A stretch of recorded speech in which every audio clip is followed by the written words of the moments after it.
నమస్తే అండి. ఈరోజు మనం కోడిగుడ్లు టమాటా కర్రీ చేసుకుందామండి. ఆయిల్ పెట్టుకున్నానండి. 3 ఉల్లిపాయలు అండి, చిన్న సైజు. పచ్చిమిర్చి అండి 3. టమాటాలు 3/4 కేజీ అండి.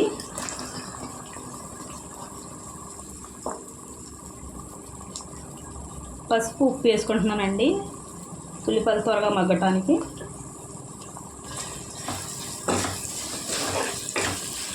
బాగా కలుపుకొని మూత పెట్టుకొని మగ్గించుకోవాలండి ఉల్లిపాయలు.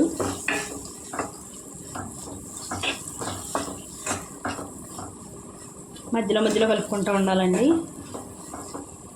మగ్గిన తర్వాత చూద్దామండి. చూడండి, ఉల్లిపాయలు మగ్గినాయండి.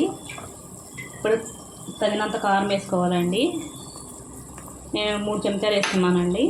కారానికి తగ్గట్టు వేసుకోవచ్చండి. ఎవరు ఎక్కువ తింటే ఎక్కువ, తక్కువ తింటే తక్కువ. టమాటాల్లో సరిపోయేలాగా వేసానండి. నేను కొద్దిగా ఎగనివ్వాలండి నూనెలో, అంటే కారం పచ్చి వాసన పోయే వరకు, అంతేనండి. సరిపోద్దండి.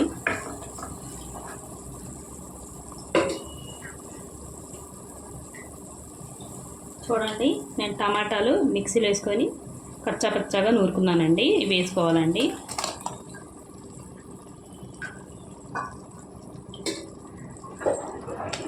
బాగా కలిపి మూత పెట్టుకొని మగ్గించుకోవాలండి.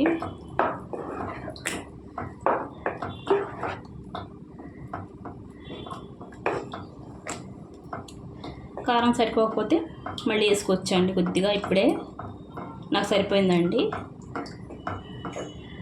మూత పెట్టి మగ్గించుకుందామండి. చూడండి, ఉడుకుతుందండి. ఈ టమాటాని ఇంకొద్దిగా మెత్తపడాలండి. కొద్దిగా దగ్గరికి అయిన తర్వాత వాటర్ వేసుకోవాలండి. ఇప్పుడు కొద్దిగా మసాలా వేస్తున్నానండి. మసాలా వేసుకుంటే టేస్టీగా ఉంటుందండి. కొద్దిగా వేస్తున్నానండి, అంతే, ఎక్కువ కదండి.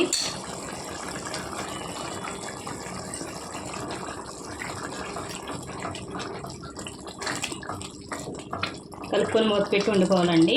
కొద్దిగా ఉడకాలండి కర్రీ. చూడండి, దగ్గర కంటే ఉడికిందండి. ఇప్పుడు నీళ్ళు వేసుకోవాలండి. కొద్దిగా వేసుకోవాలండి.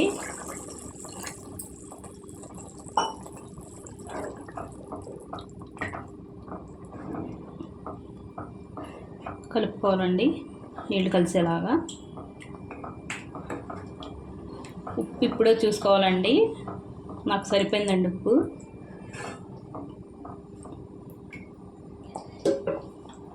కొద్దిగా ఉడికిన తర్వాత చూద్దామండి.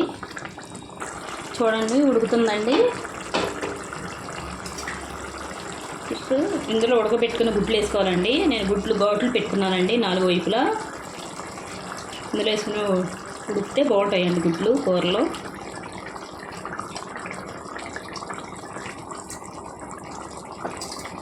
కలుపుకోవాలండి.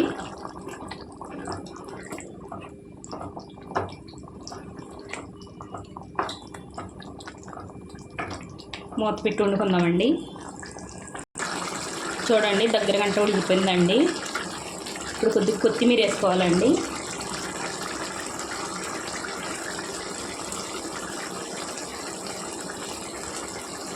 అంతేనండి. వీడియో నచ్చితే లైక్, షేర్, సబ్స్క్రైబ్ చేసుకోండి.